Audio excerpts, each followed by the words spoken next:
Welcome into episode 14 of Ramie and Drew live after the Bucks and the Suns. And what was the final in this one, Drew? I have the box score up in front of me. 114 to 106 as they fall to the Phoenix Suns, and they fall to 1-4 now in the Doc Rivers era. I don't know. I don't even know what we do with this one. You started the night with no Dame, no Brooke. You ended up halfway through the second quarter with no Khris. There was no Chuck.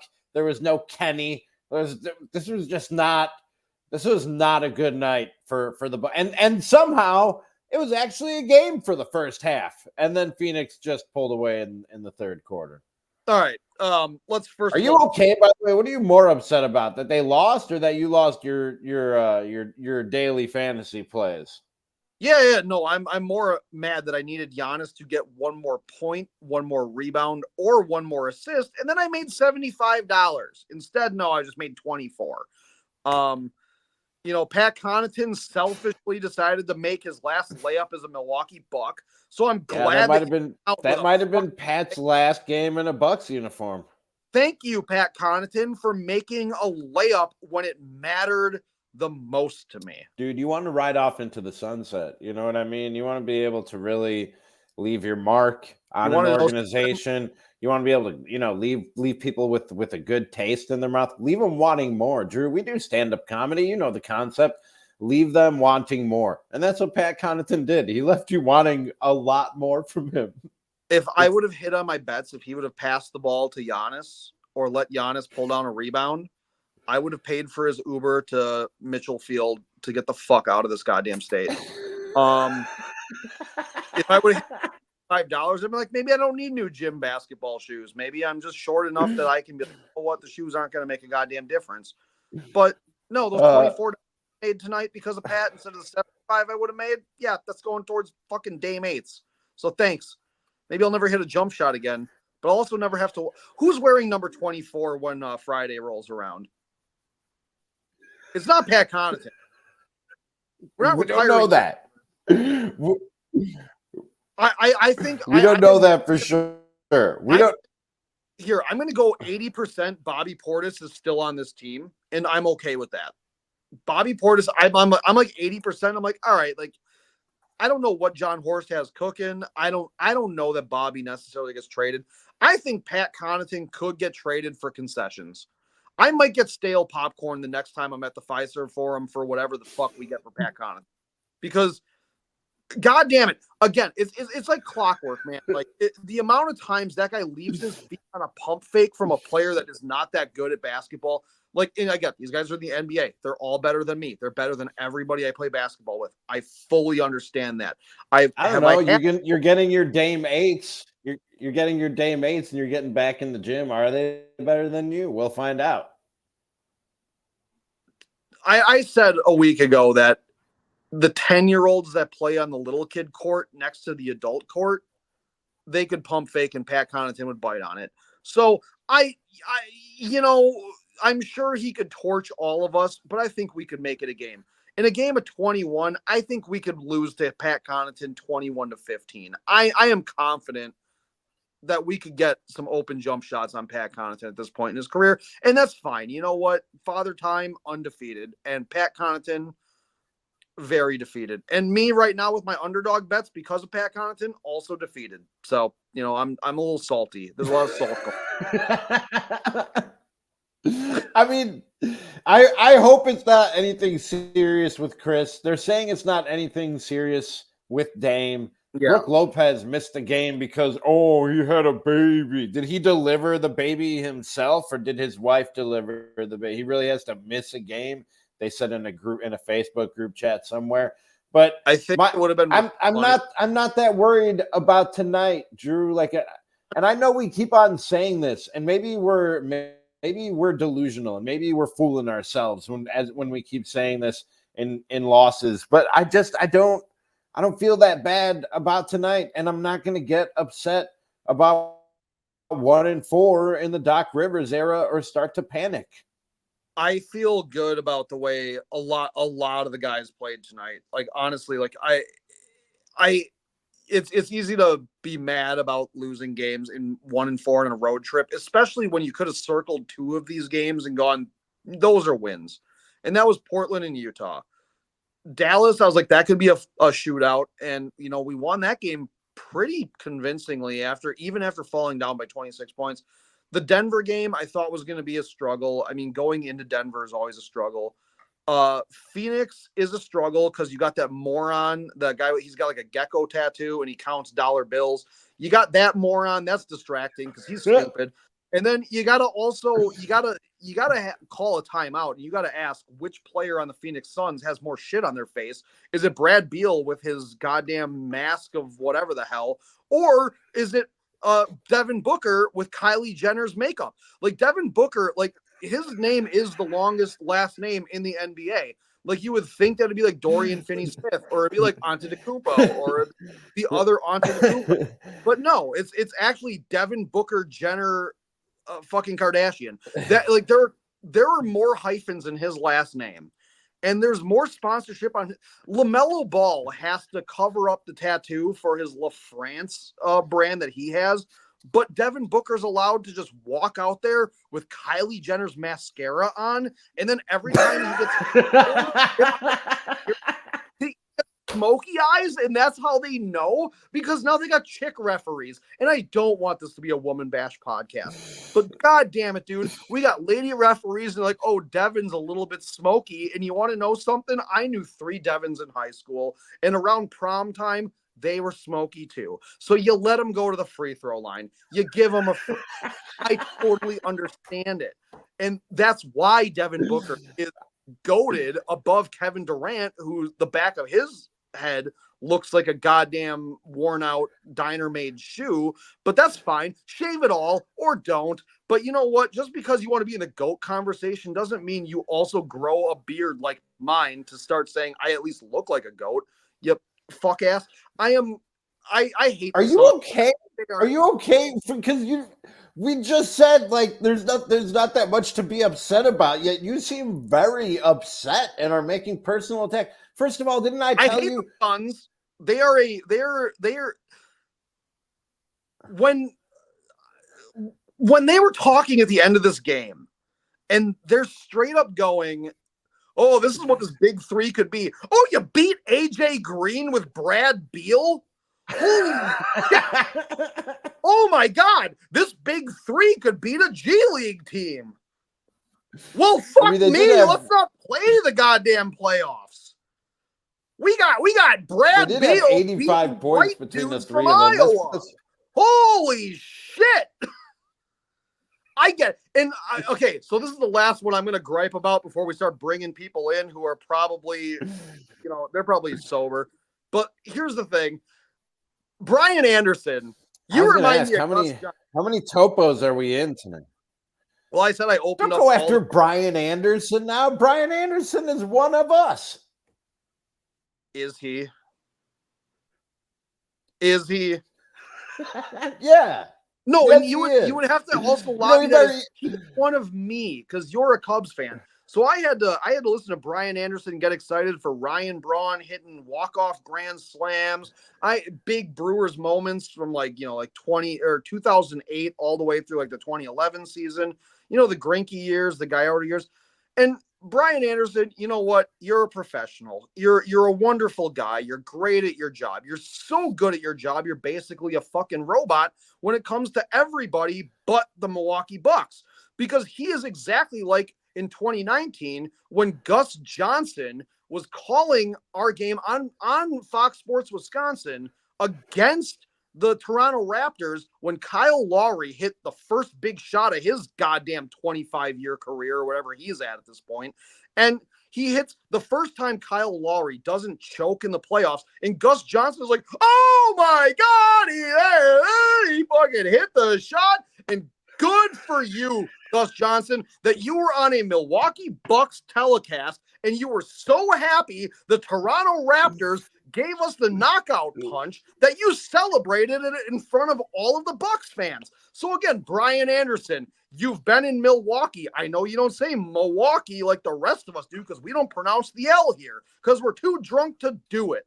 Okay. But the thing is, Brian Anderson, he loves the Celtics. Oh my God, is he hard for the Celtics? That guy loves St. Patty's Day more than the Irish. That fucking guy. And then he sits here and Giannis You are has so angry tonight. No, What happened? What happened at the build-your-own burger bar that you went to tonight that you're so angry? You said the burgers were great, right? You had a few drinks. You didn't get into a fight with your girlfriend or anything, dude. Everything should be great. What are you so angry about? They lost. Like I said, they lost. They didn't have. It was Giannis against the world, and it was still a close game for almost 3 quarters. And you want to know something? Why are you so upset? Why are you attacking people personally on this show tonight? Good people. Because Devin Booker is a good person, from everything I know. Brian Anderson is a good man. Devin Booker got and one of Milwaukee's own. Devin Booker was given 7 fouls in the NBA Finals. He was allowed to do all sorts of bullshit. That's now translated into Kevin Durant getting into Khris Middleton. Superstar Khris Middleton. Well, guess what? Now Khris Middleton, he might miss a certain amount of games that he's now also not eligible to win MVP this year. So great. Now Khris Middleton is in the same conversation as Joel Embiid. Thanks, Kevin Durant, you dirty, dirty player. But Brian Anderson, I really back to Brian Anderson. Brian Anderson he has no enthusiasm for and Giannis just Euro stepped through 4 people and dunked the ball. But Kevin Durant dunks on AJ fucking Green. That's his middle name, by the way. His name is probably who cares? His middle name is fucking. Yeah, AJ right now. AJ fucking Green. He Euro steps and then Kevin Durant dunks on him and flexes at Malik Beasley. And they're like, oh, it's the greatest play of the year, everybody. Change your underwear. Holy shit. And it's like, but then Giannis does something more impressive. And he's like, yeah, ho-hum. Well, Milwaukee is on a 2-0 run in that last possession. Fuck you, Brian Anderson. Don't come back to Milwaukee this year. I would rather Bill Schroeder get hammered and call a Brewers game by himself. You don't want drunk Bill Schroeder calling a game by himself. You are speaking emotionally tonight. I'm just going to chalk up everything you're saying tonight as just you being emotional and one too many Topo Chicos. That's what I'm chalking up this evening to. It was Guinness at the bar. It's Topo Chicos at home. Oh, really? Guinnesses? Yeah. A few Guinnesses, huh? 4 of them. Jesus Christ, dude. And they were good. They're the right temperature. Listen. Also, shouts out to those dudes at the bar who took down our information to watch the show. So, like, good. Hey, they're getting a great first impression tonight.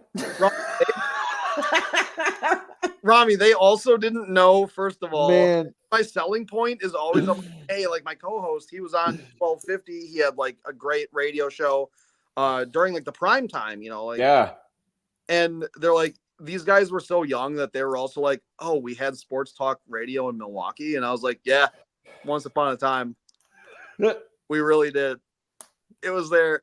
It was the same way that you listen to Florence and the Machine. You just turn on the radio and it's there. We're bringing it back, though. We're bringing it back with the Ramie and Drew show. Like the Taylor Swift of sports talk radio, Ramie. Thank you, dude. I appreciate that. I got nothing. I don't know. Who do I want to shit on now? I'm coming out with an album called The Tortured Host Society. What were you saying? I don't know. Something about Yusuf Nurkic. I didn't bet on him tonight. At what point do you start to, because like I'm looking over, I have 2 monitors, Drew, because I'm fancy like that. And I'm looking over here at my Twitter timeline and like people are already, and it's Twitter, so I don't know how much stock you put in it, but I'm seeing a lot of people like taking victory laps on the Bucks and the fact that they're 1-4 during the Doc Rivers era. At what point do we start to go, maybe this wasn't the right move? Not necessarily changing the coach, but choosing Doc Rivers as the coach. No. Or at what point? Let me ask you. No, let me ask you this. At what point? I'll change the question a little bit. At what point do you go? Do we expect to start to see the the results that we want from the Doc Rivers hire? I guess that's a better question. I'm going to say after the All-Star break, honestly. That's what I was thinking too. So I don't buy for 1 second that Doc was not consulting on this team. I don't buy that Doc had no idea of what he wanted to implement. I think it's a matter of him actually implementing it. And like I said on the last episode we did with Nathan, that I really liked in that Dallas game, because that was the first game that we had a practice before the game, that when Dame and Giannis came out of the game, that that Doc talked to them about, hey, I'm like, good job doing what you guys did. Like, we worked on this and stuff. Obviously tonight, no Brook Lopez. That's a huge game changer. I don't care what people say. People call him Brooks Lopez. People want to talk about him being 35 years old. Oh, yeah. Dude, Brook Lopez changed the complexion of that defense. He's an awesome addition to this. If we win another championship, Brook Lopez, that number 11 will be hung up in the rafters too. Okay, along with Giannis and Khris, who are already going to be there. If Drew Holiday were still here and they won another one, 21 would also be up in those fucking rafters.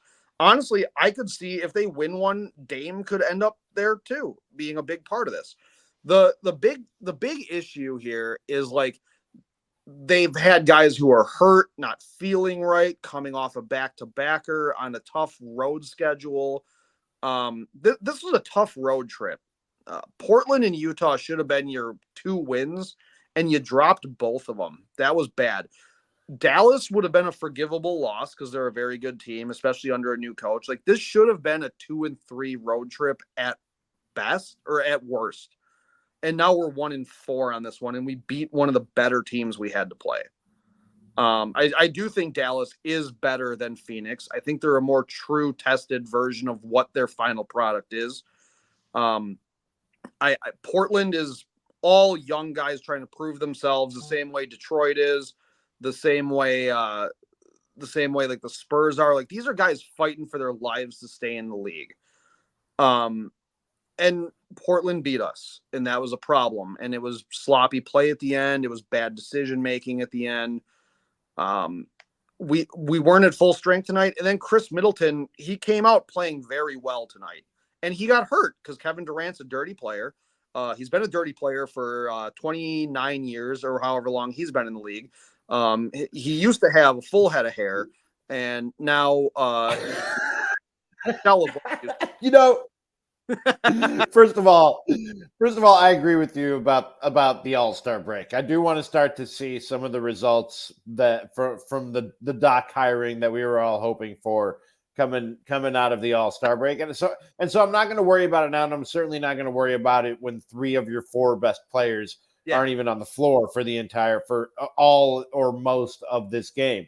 But you just mentioned we had Nathan Marzian earlier. We did an episode earlier today. It's up right now. Follow us on YouTube, on Spotify, and on Apple of the Green and Growing podcast. And it was such a good, like, level-headed, like, almost, I would say, intelligent Bucks conversation.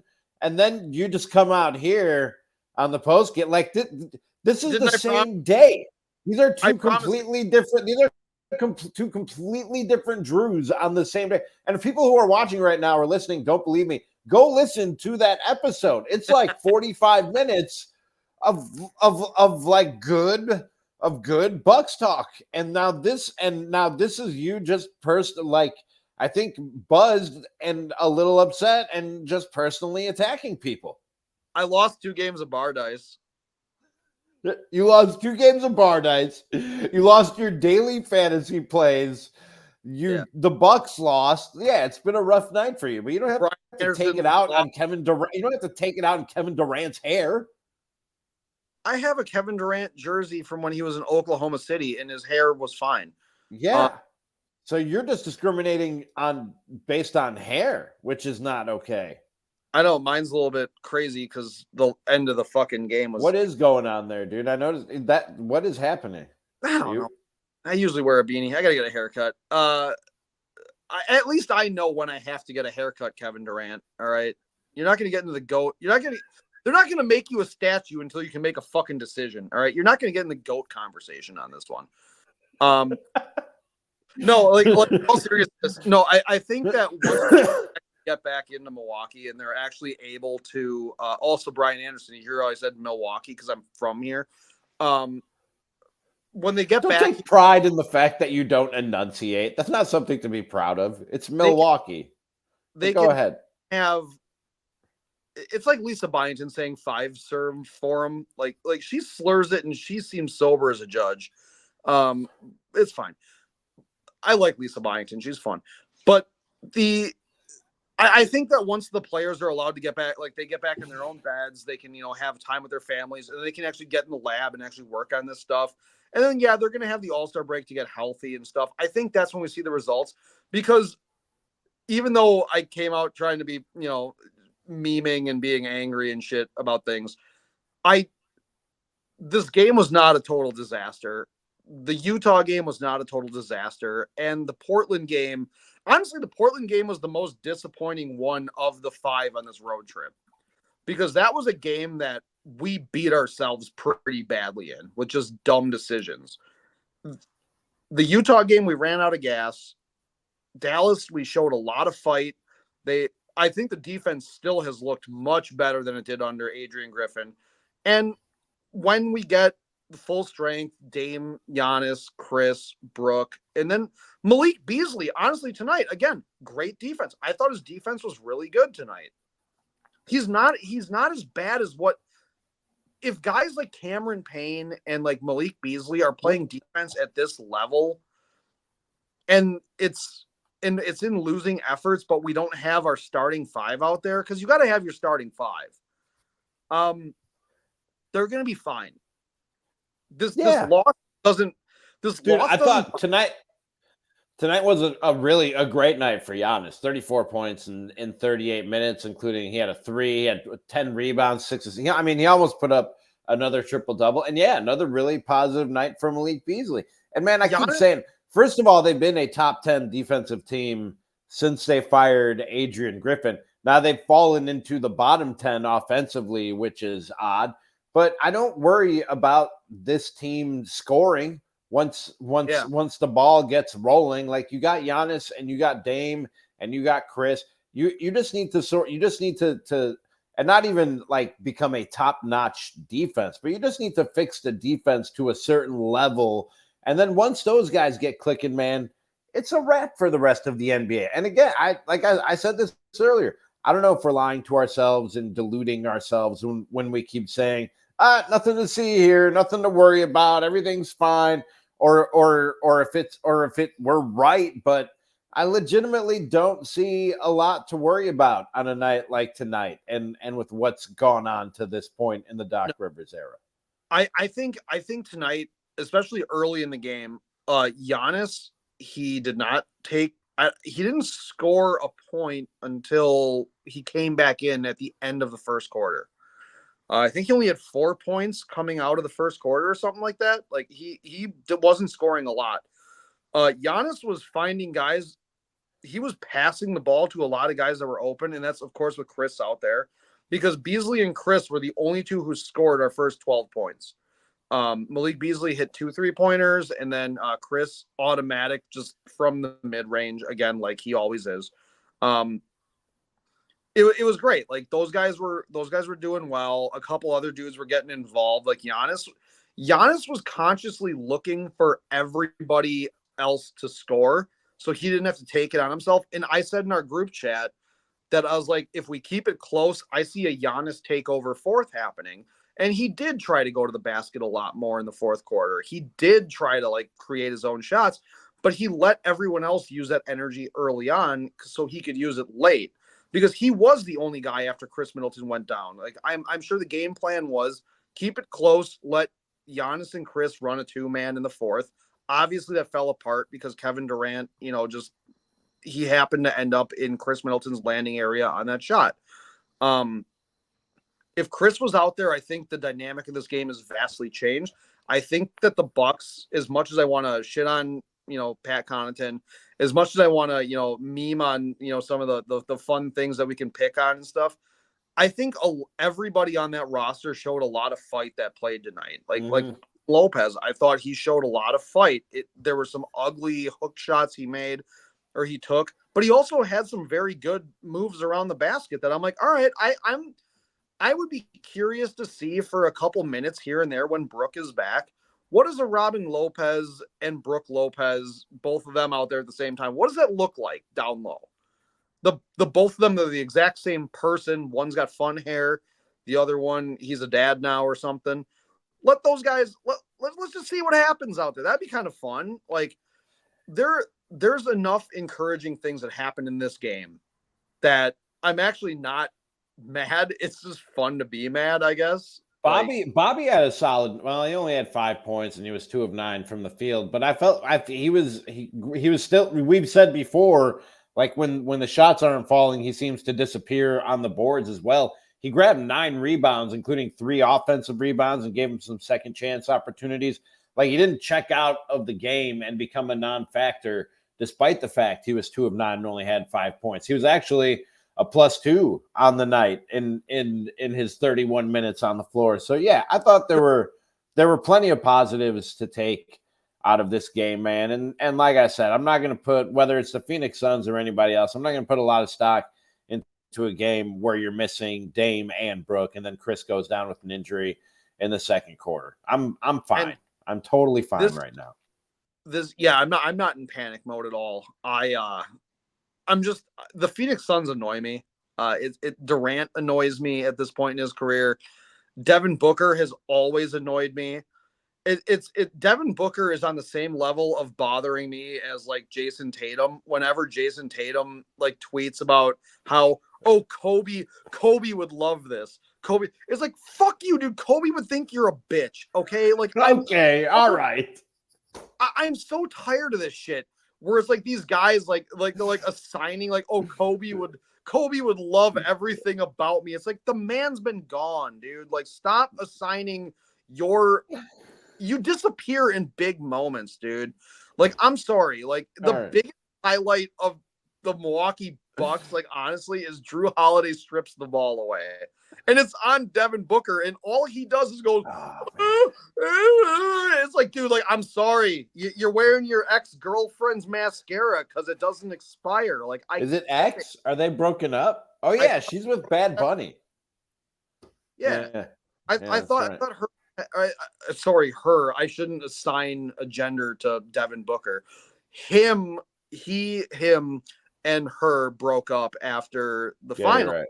Yeah, you're right. How are you going to get a ring from a guy who can't get one? All right. That's the problem. You know, we had steered this conversation back into like, you know, a reasonable, level-headed, non-emotional. I'm not allowed to be happy about 2021. I'm not allowed to be like, hey, you know, it was fun when Devin. You had to close things out by saying that by rubbing it in that he broke up, that his Jenner girlfriend broke up with him, and Kobe Bryant would think he's a bitch. There's no need for this, but I fine. Like Kobe Bryant wouldn't let a woman leave. All right. Bucks fall to the Suns 114 to 106. This has been episode 14 of Ramie and Drew Live. Find us on YouTube and Spotify and Apple. And seriously, go back. I thought it was really, I know we're only 14 episodes in. One of our best episodes earlier today with Nathan Marzian talking some Bucks. Go back and check that out. Follow, subscribe, like, rate, review, do all the stuff to help us grow this thing and keep on chugging out more and more content for you here on the Ramie and Drew show. No new show tomorrow. Drew and I are going to head to Madison and try and get on the open mic at Comedy on State. So if you're in the Madison area, you can come check that out if you want. Yeah. I hate the Suns, dude. All right. They make me mad. All right. Yeah, we saw it. They bring out the worst in you, but the best in you will come out again on Wednesday, Drew, when we bring you another live Ramie and Drew show. Wait, you mean Thursday when we play the Minnesota Timberwolves, who are very good? Wait, yeah, tomorrow is Wednesday. Yeah, Thursday. Yeah, we'll be live after they take on the Timberwolves. Honestly, that's honestly gonna be a fun game. That'll be a true barometer, I think, of where we're at. because Brooks gonna be back for that game. You would hope so. Yeah. How many days of paternity leave does a guy get? Well, no, but it's just it's a home game, so he's at least probably. I would assume he's back in Milwaukee, right? Like, I think so. Yeah, I would assume so. Isn't his? I mean, I don't know a whole lot about his fiance. Obviously, like I'm not checking up on that shit, but like I would assume she's probably from here, right? Like, I don't know. Oh, either way, like hopefully he's here or he moved her up here. I mean, that'd be cool. Like, it would be nice to have Brooke back against. I mean, the Timberwolves are a really good team. Yeah, they're a team that doesn't bother me. So like we could do a live stream after that game, and I'm going to be vastly different because I think I was talking about Karl Anthony Towns getting traded. I'm like, they should get rid of him at some point. No, I was wrong. They're great with him. Putting Rudy Gobert across from him, fantastic. Anthony Edwards, he's one of my favorite players to watch. I love Anthony Edwards. He's one of my favorite players. Yeah, he's right up there with Giannis and Dame. I would really hope that everybody's back. I could see if Khris doesn't play. I would just love for Dame, Giannis, and Brooke to be out there. That would kind of be my dream scenario right now. With the way Malik Beasley's been playing again, because I really like Malik Beasley, and I think that tonight, man, the looks he got, he just didn't knock him down, but Giannis really created some great shots for a lot. Oh yeah. I'm excited for the Timberwolves game. I'm worried if we lose another one and we go 5-1 in the last 6, that would be kind of shitty. You mean 1-5? Yeah, that would not be good. Yeah, a win would be really good for morale. Would be really good for morale. And beating a very good team, because the Timberwolves are the team that everyone's been kind of waiting to come back down to earth, and they keep chugging. They're a good team. Drew, you said it. Dallas is a team they could see in the finals should they make it that far. I think the Suns are a team that they could see in the finals should they make it that far. And I think that the Timberwolves are a team that they could see in the finals if they make it that far. If we wanted to do this, I honestly think out of the West it would be the Clippers. I think I think it's pretty wide open in the West for sure, and in the East I think you got it's still the Bucks and the Celtics.